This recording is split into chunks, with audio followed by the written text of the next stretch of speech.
Olá, companheiros, olá, companheiras. Hoje vamos fazer o nosso primeiro podcast, o Hora da Boia aqui.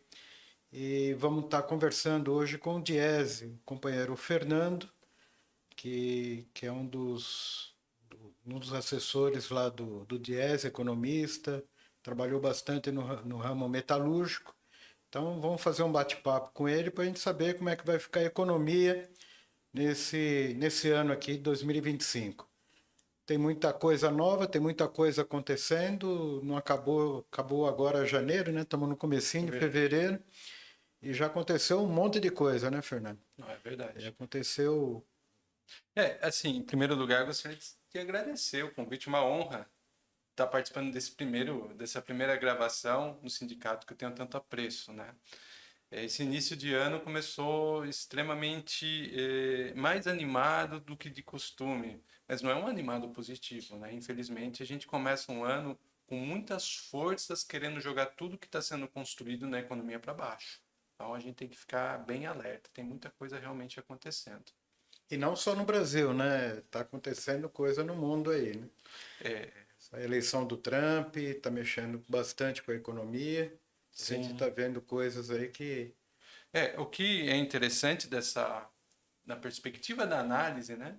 Até semana passada, companheiro Gilberto, eu falava assim, eu não tenho muito o que analisar, porque está somente na questão do blefe. Mas essa semana não. Essa semana, efetivamente, nós tivemos anúncios de taxações para a China, para o Canadá, para o México, e são taxações pesadas que podem impactar o comércio internacional como um todo. De fato, ontem, por exemplo, já chegou-se a algum tipo de entendimento com o México e, se não me falha a memória, com o Canadá, mas que é de prorrogação dessas tarifas até chegarem num tipo de acordo dentro da diplomacia, né? A gente tem boas notícias, pelo menos aparentemente aqui no Brasil, né? Queria pensar junto contigo aqui o que está acontecendo, mas a gente teve a reforma tributária, que parece que para a indústria é uma boa notícia, né? Aí você me ajuda a pensar isso. E, e tem esse programa Nova Indústria Brasil, a UNIB, né? Que também está injetando dinheiro na indústria e o crescimento da indústria tem sido muito maior do que nos anos passados, né? Sim. Então, a indústria tem tido um crescimento razoável. Então, essas são boas notícias. Por outro lado, a gente tem juros cada vez aumentando. Parece que vai aumentar mais um ponto agora, a gente pode chegar a 15%. Então, junto com boas notícias, a gente tem más notícias também. Sim. Colocando tudo isso no liquidificador aí, o que a gente pode esperar de fato para 2025? Olha, até gostaria de agradecer essa pergunta, porque trabalhador ou trabalhadora que estiver acompanhando esse podcast tem que ficar em alerta. Nós temos um grande trabalho sendo feito no Brasil para desconstruir os resultados expressivos da economia. Não é porque muda de ano que a dinâmica econômica acaba. A economia é uma coisa definitivamente como se fosse uma engrenagem. E quando a gente pega a economia brasileira do ano de 2024, nós tivemos um resultado extremamente expressivo. Não foi anunciado o resultado do PIB ainda porque demora um pouco, mas o PIB vai ter crescido em torno de 3,5%. Foram gerados mais de 1.600.000 postos de trabalho no Brasil, trabalho com carteira assinada. O rendimento médio cresceu. Melhor venda de veículos dos últimos 5 anos. Nós temos fluxo de carros, de caminhões nas estradas. A gente tem N indicadores econômicos positivos. Mas e que tende a continuar no ano de 2025. Só que o que me chamou a atenção que no início desse ano parece que tentaram criar um cenário de pessimismo. E isso que a gente tem que ficar muito esperto, porque nós não temos indicadores econômicos suficientes para indicar que a economia brasileira vai entrar numa recessão. Nós não temos indicadores econômicos para falar que a economia brasileira vai deixar de crescer. Para o ano de 2025, a gente observa que o Brasil vai continuar crescendo, mas não vai crescer 3,5%. É pouco provável que vai crescer 3,5%. vai crescer em torno de 2, 2,5%. Agora, repare no termo, Gilberto, crescer. Eu não estou falando recessão, só que o tom, por conta de questões políticas, é sempre numa tentativa de jogar a economia brasileira para baixo. Falar para você que não temos problemas na economia brasileira, óbvio que temos. Basta ir no supermercado que a gente vai observar o preço da carne, o preço do café. Mas isso não é um pouco, eu tenho escutado isso não é um pouco do reflexo do aumento da demanda? Quer dizer, quando você fala que foram criados mais de 1 milhão de empregos e que a renda média do trabalhador cresceu, isso aumenta o consumo, né? Na economia, eu não sou economista, né? Imagina. Estou longe de ser. Mas na economia, o que a gente percebe é que, assim, é criado demanda, as coisas vão ficando mais caras e surge uma oportunidade de ter investimentos, né? Ninguém investe quando ninguém está comprando, quando tem muita gente desempregado. Então, a gente tem uma oportunidade agora de ter grandes investimentos, né, no Brasil. Parece que está vindo indústria automobilística, principalmente Sim. chinesa, material ferroviário parece que estão também fazendo, está tendo investimentos em portos, quer dizer, está tendo investimento estatal, mas também está tendo investimento de indústria privada, né, de empresas Sim. privadas.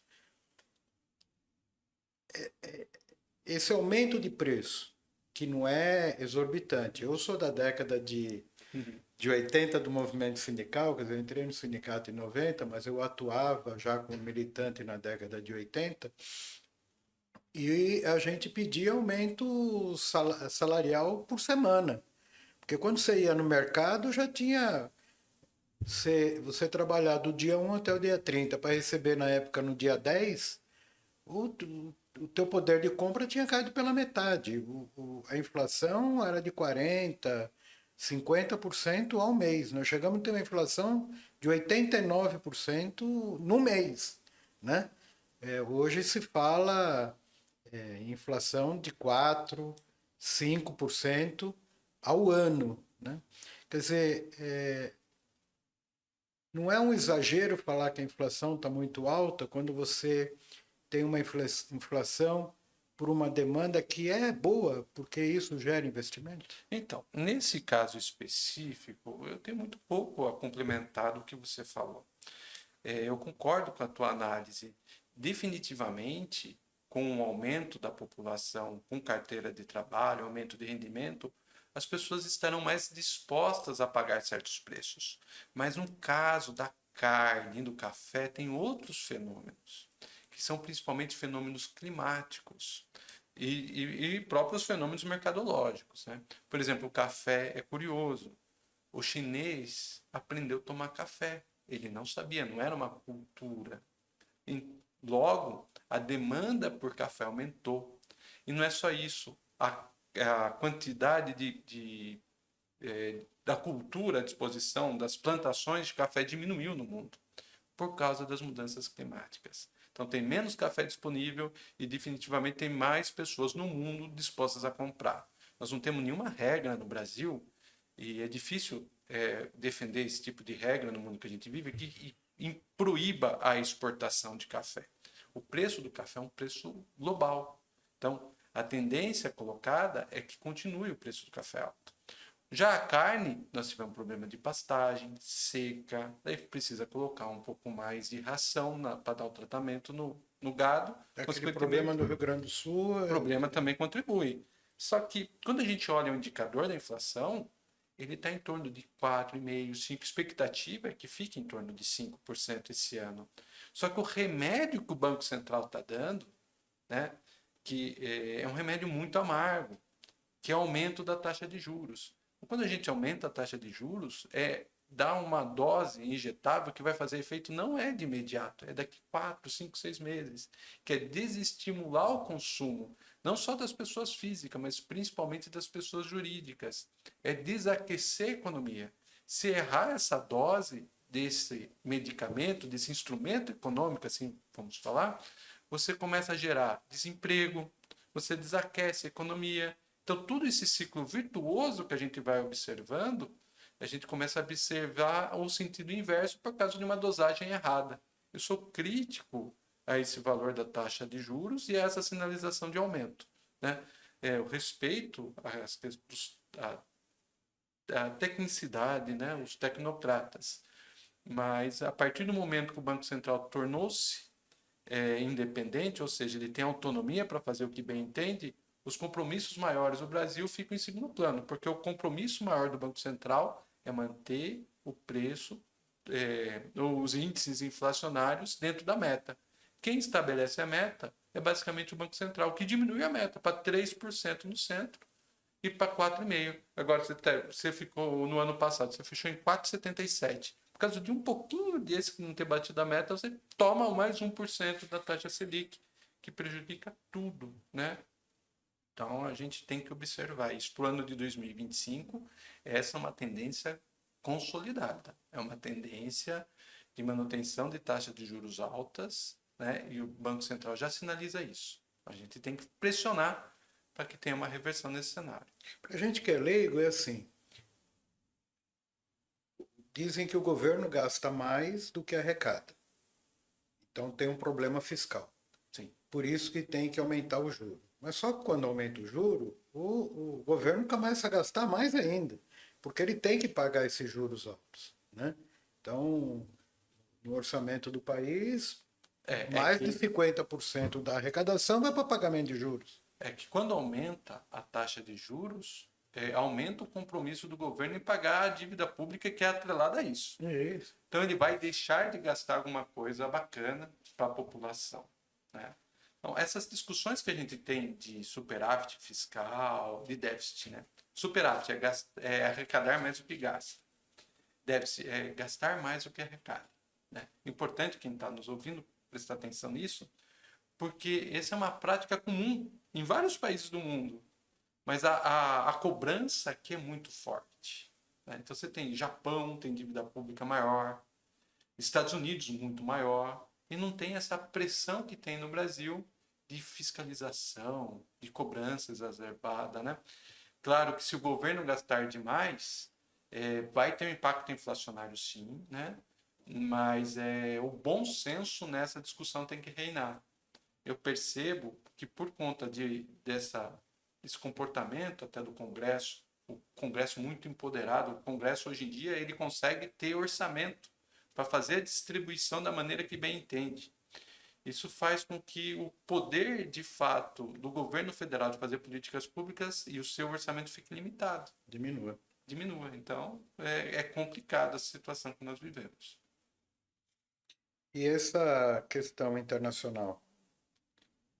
Você acha que essa briga Estados Unidos e China pode ter oportunidades para o Brasil?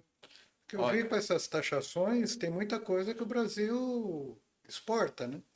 Então eu vi lá que, por exemplo, taxou calçados lá do Canadá. Quer dizer, o Brasil é um exportador de calçados, quer dizer, pode ter oportunidades aí? Pode ter oportunidades, principalmente se chutarem a canela dos Estados Unidos e se tornarem grandes parceiros comerciais entre os potenciais atingidos, principalmente chamados países BRICS, que é Brasil, Rússia, Índia e China, né? Se esses países se organizarem entre si, com Canadá, México, entre outros parceiros comerciais, evidentemente o Brasil pode ser vitorioso nisso.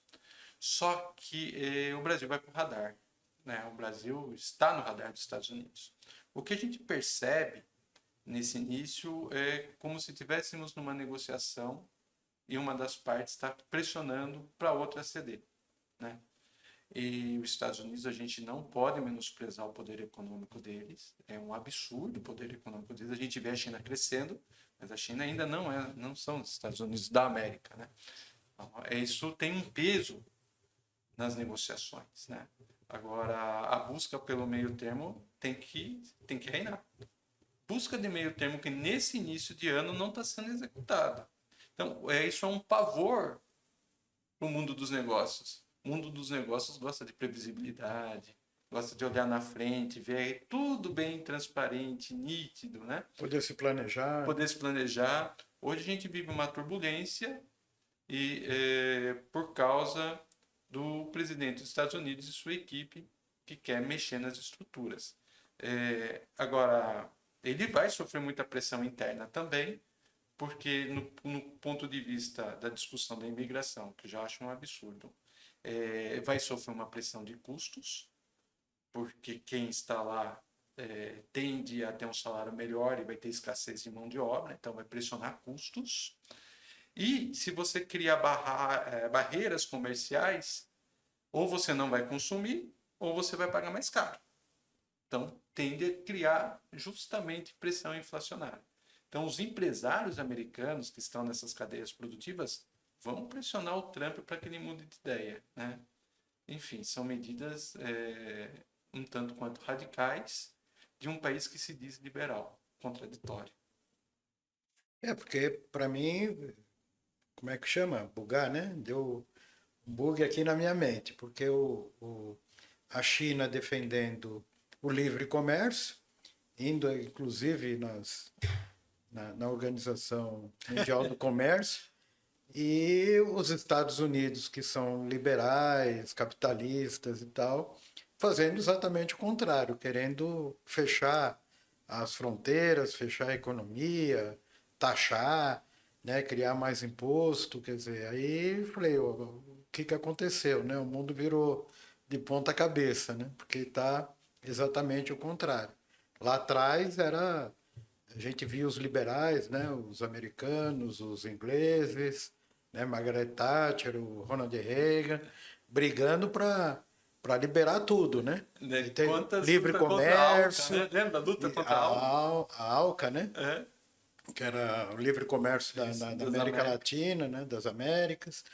Quer dizer, era uma briga para tirar todos os impostos, liberar tudo. O Collor entrou um pouco nisso, né? Naquele momento aqui em 90, e hoje está o contrário. Né? A China era contra aquilo, né? Aquele liberalismo total, e a Rússia, né? Que na época era a União Soviética, e hoje está exatamente o contrário. Né? O que mudou? Não é difícil, é uma questão assim, é um fenômeno que muito provavelmente nós vamos demorar algum tempo, Gilberto, para conseguir responder. Porque é compreensível o desespero do povo americano em certas questões, principalmente quando a gente olha a realidade americana que o povo empobreceu. O povo americano empobreceu, de fato. Tem muitos reportagens, documentários que mostram isso, né?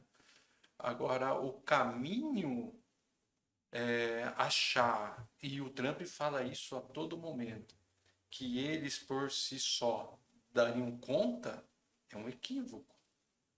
Porque no mundo globalizado que a gente vive, motivado principalmente pelos Estados Unidos, há conexão de cadeias produtivas. Então, lembra durante a pandemia, por exemplo, faltou um semicondutor chinês. Parou a produção do setor automobilístico brasileiro. Imaginar que. No agronegócio também a gente teve problema com a guerra na Ucrânia e na Sim, Rússia, que aí sim, faltou fertilizante. sim. Não, imaginar que um país consegue fazer as coisas por si só, da maneira que o Trump está falando, ele está equivocado. Para ser bem sincero, beira o blefe. Só que é um jogador muito forte. É um jogador temperamental. Então, muito provavelmente, acho que logo, logo as coisas vão começar a baixar a poeira, né? Porque são contradições, contradições e mais contradições, né? E que deixa justamente um cenário incerto para o ano de 2025. Olhando para a economia brasileira, o Brasil tem tudo para dar conta por si só. Como foi, por exemplo, durante a crise econômica mundial de 2008, final de 2008, 2009, em que parecia que o mundo ia acabar para o Brasil tirou de letra. O Lula falou que era uma marolinha. Marolinha. E foi. E foi. No ano seguinte, o Brasil já cresceu. Agora, a desconstrução disso, porque quem está nos ouvindo, trabalhador, trabalhadora, não pode entrar nesse embalo dos mercados, né? Pessoas que não estão lá produzindo, que têm uma missão, parece que é definitivamente desaquecer a economia brasileira, já pensando em 2026. Se a gente entrar nessa onda negativista, o que vai acontecer? Nós vamos ter desemprego. Quem vai sofrer no final das contas é justamente o trabalhador e a trabalhadora. Não faz sentido isso. Por causa de um problema ou outro, falar que está tudo ruim. Muito pelo contrário, né? Calma. Não é porque virou o ano que tudo vai ser jogado fora, né? Ok, Fernando. Obrigado por esse bate-papo aí com a gente. Acho que é importante para os trabalhadores conhecerem o que vem pela frente, né? Sim. E queria que você fizesse um resumo aí. No final das contas, eu sei que economista não é cartomante, Sim, né? Olha muito mais para o passado do que para o futuro, sim. mas que você poderia falar para o trabalhador? Vai ser um ano bom ou vai ser um ano difícil? Olha, do ponto de vista da produção, tem tudo para ser um ano positivo. Esse ano positivo ele pode sofrer interferências desse cenário de transição que está ocorrendo nos Estados Unidos e desse clima que querem criar no Brasil. Nós não temos por que acreditar que as coisas estão ruins no Brasil. Os indicadores são positivos e para você desconstruir isso na economia demora tempo. Então não vai ser em 2025 que nós teremos uma reversão de cenário, a não ser que a população abrace essa narrativa que está sendo criada de crise. Tá bom? Então, novamente, obrigado pelo convite. Foi uma grande satisfação estar aqui participando desse programa. Obrigado, Fernando. Vamos convidar você outras vezes. Tá bom, Obrigado. estou à disposição do sindicato.